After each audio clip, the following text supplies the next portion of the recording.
प्रधानमंत्री आज से तेलंगाना, तमिलनाडु, ओडिशा, पश्चिम बंगाल और बिहार का करेंगे 3 दिवसीय दौरा। 1,10,000 करोड़ रुपए से अधिक की लागत की विकास परियोजनाओं का करेंगे शुभारंभ। तेलंगाना के आदिलाबाद में 56,000 करोड़ रुपए से अधिक की विकास परियोजनाओं की रखी जाएगी आधारशिला। तमिलनाडु के कलपक्कम में भावनी भी जाएंगे प्रधानमंत्री। चेन्नई में जनसभा को करेंगे संबोधित। वित्त मंत्री जीएसटी प्रवर्तन प्रमुखों के राष्ट्रीय सम्मेलन का करेंगी उद्घाटन। वस्तु और सेवा कर की चोरी को रोकने, फर्जी बिल से निपटने और बेहतर कार्य प्रणाली को साझा करने पर होगा विचार विमर्श।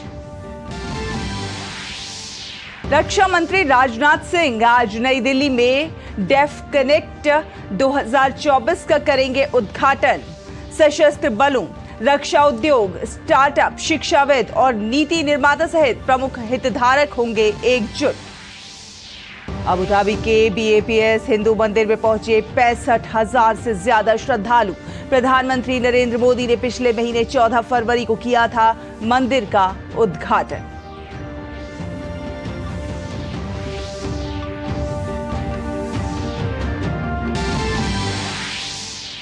शहबाज शरीफ दूसरी बार संभालेंगे पाकिस्तान की कमान। आज प्रधानमंत्री पद की लेंगे शपथ।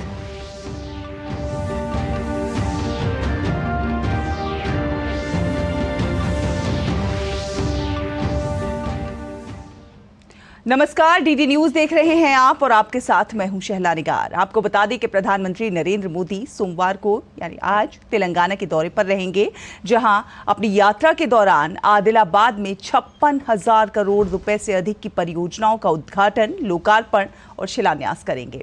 इसमें प्रमुख रूप से ऊर्जा, सड़क, रेल सहित कई तरह की परियोजनाएं शामिल हैं। देखते हैं तेलंगाना से हमारे सहयोगी उर्मिलेश भट्ट की इस रिपोर्ट को। प्रधानमंत्री नरेंद्र मोदी सोमवार को दक्षिण भारत की यात्रा पर तेलंगाना के आदिलाबाद पहुंचेंगे, जहां पीएम मोदी विभिन्न परियोजनाओं का उद्घाटन एवं शिलान्यास कर उन्हें राष्ट्र को समर्पित करेंगे। प्रधानमंत्री तेलंगाना के पेद्दापल्ली में एनटीपीसी की 800 मेगावाट की सुपर थर्मल पावर परियोजना की यूनिट 2 राष्ट्र को समर्पित करेंगे। वहीं देश के कई राज्यों में ऊर्जा क्षेत्र से जुड़ी विकास परियोजनाओं का भी पीएम शुभारंभ करेंगे। इसमें झारखंड के चतरा में 660 मेगावाट की सुपर थर्मल पावर परियोजना, छत्तीसगढ़ के सीपत एवं बिलासपुर में फ्लाई ऐश आधारित light weight aggregate plant, Uttar Pradesh के ग्रेटर नोएडा में ग्रीन हाइड्रोजन प्लांट के एसटीपी संयंत्र और सोनभद्र के Singrauli super thermal power project की आधारशिला रखेंगे।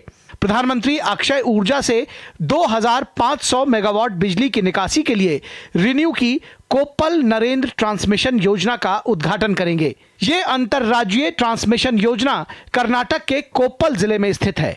इसके अलावा भी प्रधानमंत्री देश के कई राज्यों में ऊर्जा से जुड़ी परियोजनाओं का उद्घाटन और शिलान्यास करेंगे।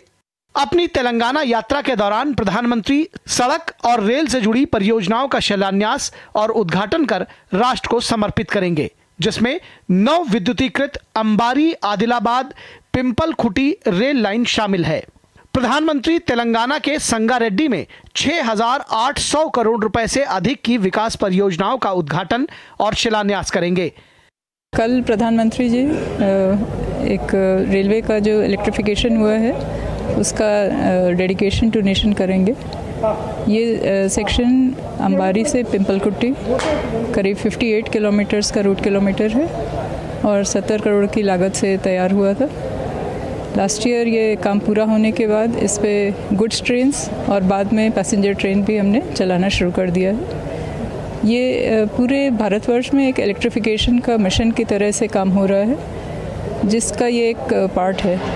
और अब ये नांदेड़ डिवीज़न में जो साउथ सेंट्रल रेलवे के अंदर आता है, उसमें ये करीब 90% काम पूरा हो चुका है और आशा है कि इसी मार्च के अंदर सारी ही वायरिंग पूरी कंप्लीट हो जाएगी, 100% काम पूरा हो जाएगा। संगारेड्डी में शुरू की गई परियोजनाओं में सड़क, रेल, पेट्रोलियम और प्राकृतिक गैस जैसे प्रमुख क्षेत्र शामिल हैं। प्रधानमंत्री हैदराबाद में नागरिक उड्डयन अनुसंधान संगठन राष्ट्र को समर्पित करेंगे। Bureau report, DD news.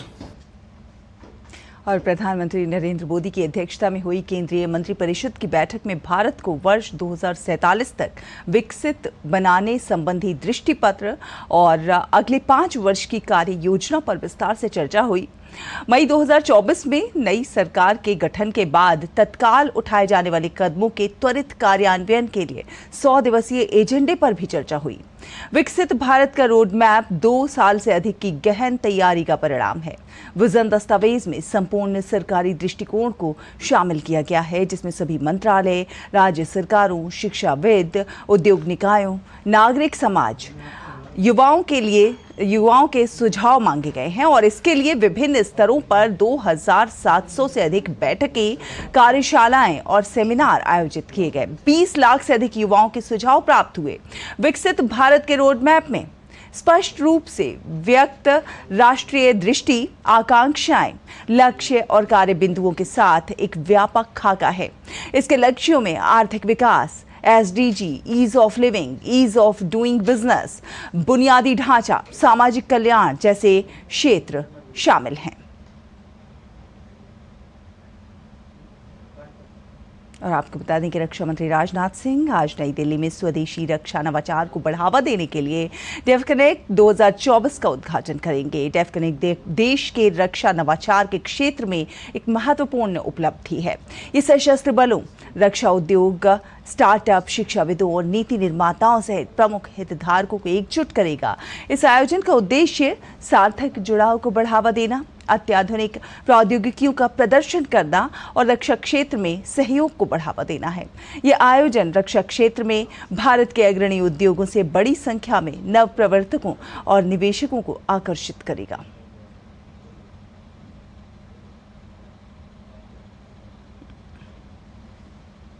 वित्त वर्ष 2024-25 के लिए दिल्ली सरकार का बजट आज पेश किया जाएगा। दिल्ली के वित्त मंत्री आतिशी विधानसभा में बजट पेश करेंगी। दिल्ली विधानसभा का बजट सत्र 15 फरवरी से शुरू हुआ और इसकी अवधि 8 मार्च तक बढ़ा दी गई है।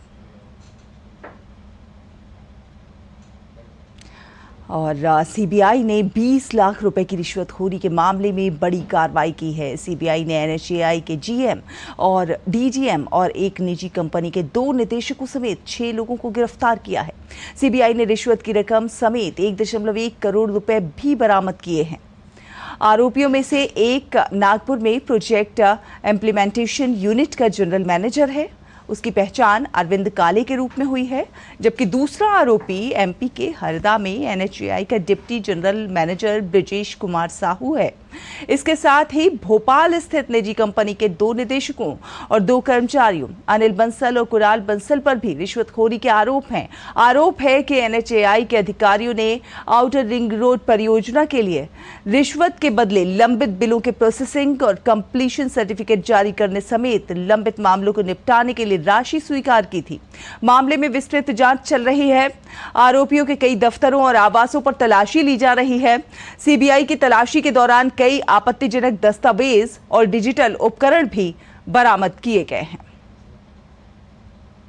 उत्तर प्रदेश के बुलंदशहर में एक सड़क हादसे में एक व्यक्ति की मौत हो गई, जबकि 3 लोग लापता बताए जा रहे हैं। जहांगीरपुर थाना क्षेत्र में एक कार के नहर में गिरने से यह हादसा हुआ था, जिसमें एक व्यक्ति की मृत्यु हो गई, 2 गंभीर रूप से घायल हुए हैं और 3 लापता हैं। बुलंदशहर जिलाधिकारी चंद्र प्रकाश सिंह ने इस घटना की जानकारी देते हुए बताया है कि 8 यात्रियों से भरी एक कार नहर में गिर गई, 5 को बचा लिया गया। इनमें से एक बच्चे की मृत्यु हो गई, 2 गंभीर रूप से घायल हैं और 2 सुरक्षित हैं। लापता 3 लोगों की तलाश के लिए रेस्क्यू ऑपरेशन जारी है। NDRF और SDRF भी तलाशी अभियान में शामिल हैं। वाहन में कुल 8 लोग होना बताया जा रहा है। 5 लोगों को इनके द्वारा निकाला गया, जिसमें से 2 पूरी तरह से सुरक्षित हैं और 3 लोगों को अस्पताल भेजा गया था, जिनमें से एक की मृत्यु होने की पुष्टि हुई है, 2 को सीरियस बताया गया है और शेष 3 लोग अभी नहीं मिले हैं। उनके रेस्क्यू के लिए यहाँ ऑपरेशन चल रहा है। और बात करें मौसम की, तो मौसम विभाग ने उत्तराखंड के लिए ऑरेंज अलर्ट जारी किया है। वहां पर कुछ स्थानों पर बारिश और बर्फबारी होने की संभावना है। उत्तर प्रदेश, पंजाब, हरियाणा, चंडीगढ़, दिल्ली और मध्य प्रदेश में छिटपुट हल्की और मध्यम बारिश और उसके बाद इसकी तीव्रता में कमी की संभावना जताई गई है। श्रीनगर जम्मू राष्ट्रीय राजमार्ग 44 पर आवाजाही कल दूसरे दिन भी बंद रही। लगातार बारिश, पत्थर गिरने और नाशरी और बनिहाल के बीच कई स्थानों पर भूस्खलन के कारण यातायात प्रभावित हुआ है।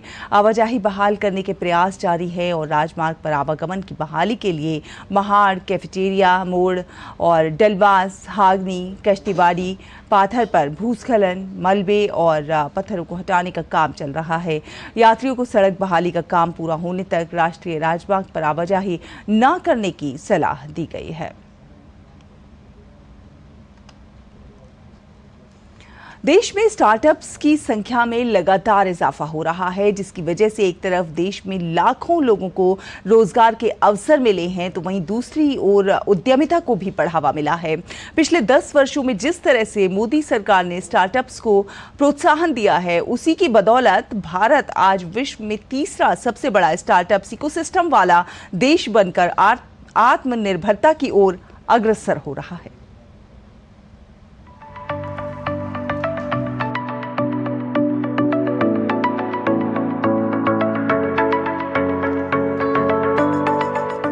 पिछले 10 वर्षों में मोदी सरकार ने न सिर्फ रोजगार के अनेकों अवसर उत्पन्न किए, बल्कि उद्यमिता का निर्माण करके आत्मनिर्भरता को बढ़ावा दिया है, जिसमें स्टार्टअप इंडिया पहल की भूमिका काफी कारगर रही है।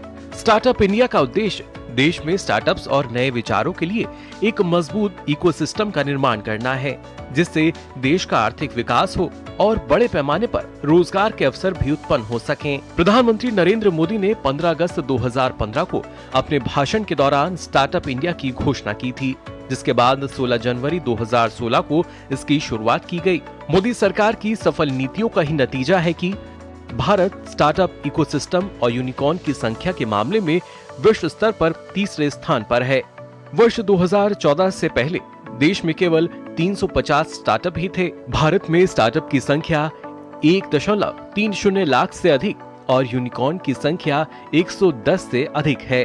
2023 में भारत की G20 प्रेसिडेंसी के दौरान ही स्टार्टअप 20 एंगेजमेंट ग्रुप को संस्थागत बनाया गया। भारत के G20 प्रेसिडेंसी में स्टार्टअप 20 एंगेजमेंट ग्रुप ने भारत में विभिन्न क्षेत्रों में 4 अहम बैठकें की। अप्रैल से दिसंबर 2023 तक स्पेस स्टार्टअप में 1000 करोड़ रुपए से अधिक का निवेश हुआ है। वहीं भारतीय स्टार्टअप्स को 2023 में 8.8 बिलियन अमेरिकी डॉलर का फायदा हुआ। विकास को प्रोत्साहित करने के लिए स्टार्टअप्स को 3 वर्ष के लिए टैक्स में छूट दी गई है। स्टार्टअप इकोसिस्टम को मजबूत करने के लिए राष्ट्रीय और अंतर्राष्ट्रीय स्तर पर स्टार्टअप उत्सव की पहल की गई।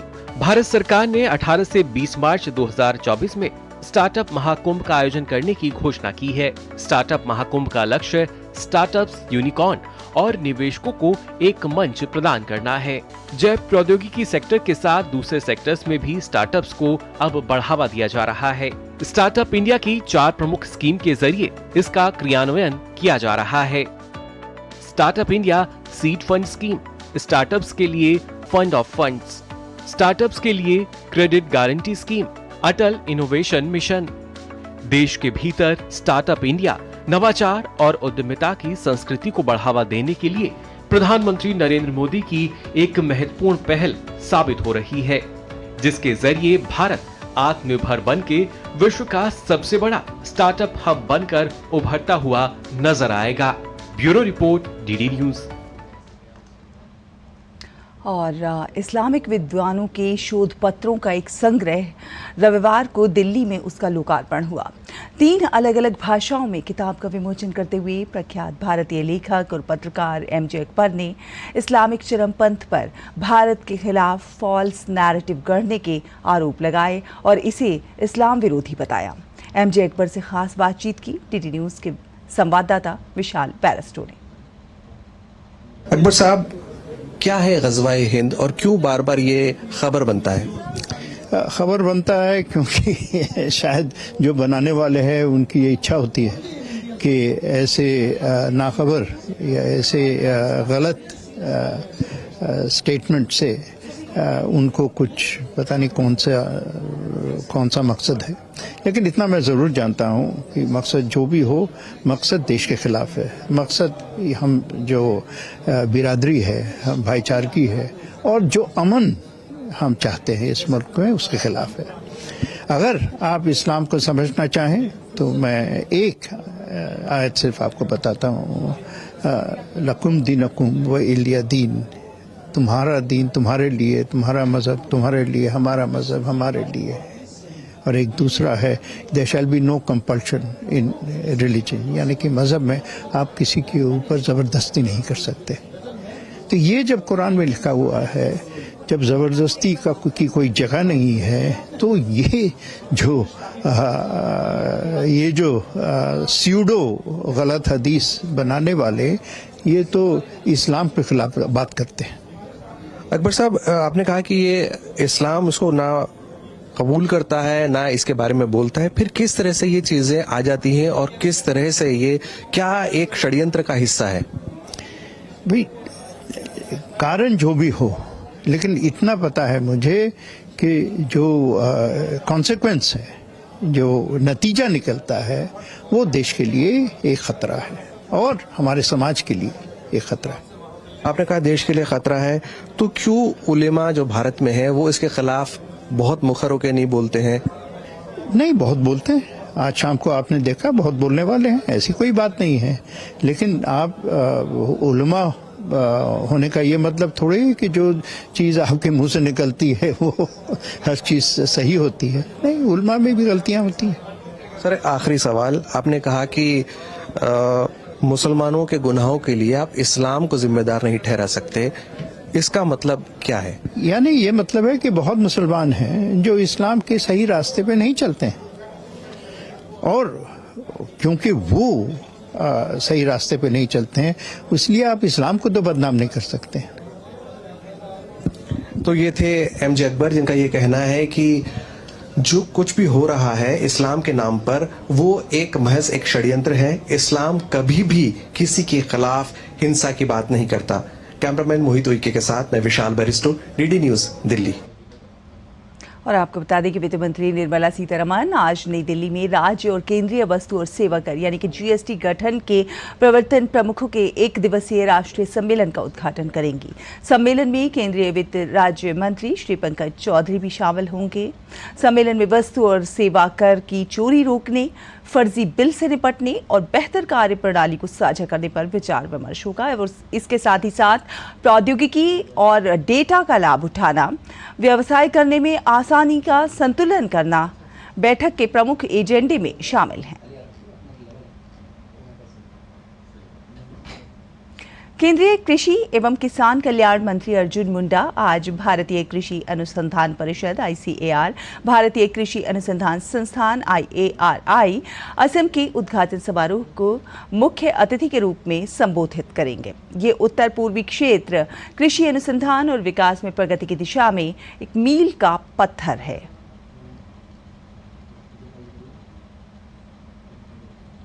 संयुक्त अरब अमीरात की राजधानी अबू धाबी में हाल ही में बने BAPS हिंदू मंदिर में रविवार को 65,000 से अधिक श्रद्धालुओं ने दर्शन किए।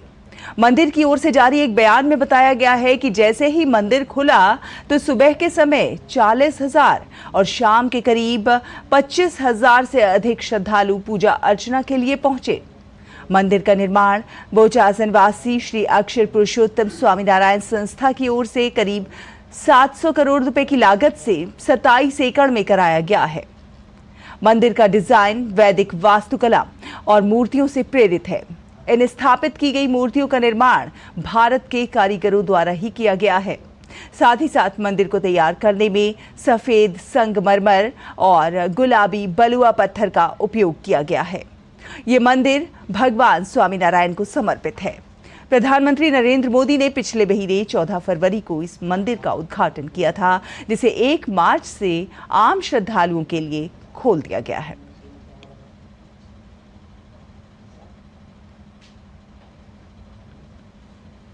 मंदिर में दर्शन करने वाले श्रद्धालुओं ने मंदिर की वास्तुकला से लेकर यहां की व्यवस्था तक पर खुशी जाहिर की है। मंदिर तो बहुत सुंदर है प्रभु जी, इसका कलाकारी जो बनाया गया है वो बहुत सुंदर है। And look at the crowd. Oh my God, it's amazing. I never realized that these many Indians, even Hindus are here to worship the God. It has done very well, and the facilities here are really good. As you can see, I'm in a special condition, but the way it has been treated, the way I have been taken to the temple has also been amazing. And the crowd has been a lot, but so far the experience has been amazing, and I expect all of you to come visit, and I wish all of you to have a blessings of Ram here. यहाँ एकजुट तमिल, तेलुगु, मलयालम, महाराष्ट्री, कुछ भी हो, गुजराती, पूरा भारत आज एक साथ दिख रहा है, एक जगह दिख रहा है। All the volunteers were great. They are doing a great job. They were very helpful, and I think it's hard to handle such a huge crowd. I was actually overwhelmed by seeing. I did not expect it like that many people over here. और यहाँ के management, यहाँ के मंदिर, सभी लोग एकदम discipline, सुंदर बिहेवियर, सब कुछ देते हुए अद्भुत हम लोग भगवान के दिव्य ये मंदिर बना हुआ इस युवई में। और हमें यहाँ के इतना महसूस हुआ कि हमें जो रास्ता इंडिया में सारे भगवानों के दर्शन अलग अलग जगह जाके करने पड़ रहे हैं, वो सब हमको यहाँ पर एक ही जगह दर्शन हुए। It was an experience out of this world, so surreal, coming together with just one purpose and just to take that blessings from the Almighty. I think it's such a beautiful temple, like yeah, such intricate details, like everything is done so well, and it's so peaceful and serene. I feel so good coming here. और अब खबर पाकिस्तान की। 3 हफ्तों के लंबे इंतजार के बाद आज पाकिस्तान के प्रधानमंत्री के रूप में शहबाज शरीफ दूसरी बार शपथ लेंगे।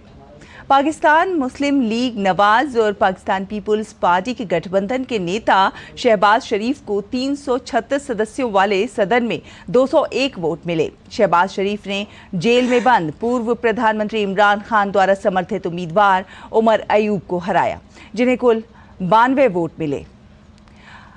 शहबाज शरीफ को बहुमत मिलने की घोषणा के बाद इमरान खान के समर्थन वाली सुन्नी इत्तेहाद काउंसिल पार्टी विरोध दर्ज कराया और इमरान खान की रिहाई की मांग की। गौरतलब है कि इससे पहले शहबाज ने अप्रैल 2022 में पाकिस्तान के प्रधानमंत्री के रूप में शपथ ली और अगस्त 2023 तक पद पर आसीन रहे। आपको बता दें कि 8 फरवरी को पाकिस्तान में आम चुनाव हुए थे, जिसमें पाकिस्तान मुस्लिम लीग नवाज को 108 सीटें मिली थीं। पाकिस्तान पीपुल्स पार्टी की झोली में 68 सीटें आई थीं और इमरान खान की पाकिस्तान तहरीक इंसाफ के सदस्यों ने निर्दलीय चुनाव लड़कर 92 सीटें अपने नाम की थीं, जो सबसे ज्यादा चौंकाने वाला था।